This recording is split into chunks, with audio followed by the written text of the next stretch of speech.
DGLDA Tahir Farooq کی ہدایت پر LDA نے شہریوں کے لیے رہائشی بلڈنگ پلان کی آن لائن منظوری کے عمل کا آغاز کر دیا ہے۔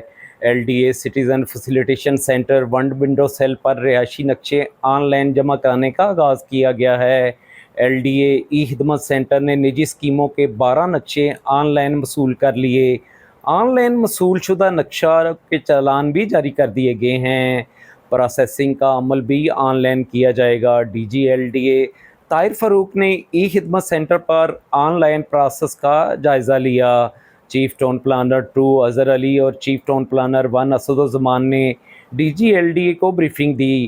DGLDA طاہر فروق نے کہا ہے کہ LDA سٹیزن فیسیلیٹیشن سینٹر میں شہریوں کے ریفارمز کا سلسلہ جاری ہے۔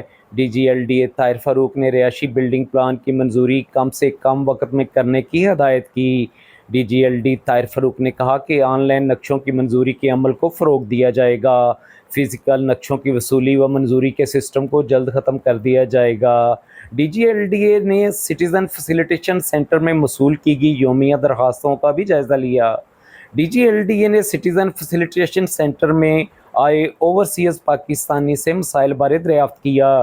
Director citizen facilitation centre one window cell نے DGLDA کو بریفنگ دی۔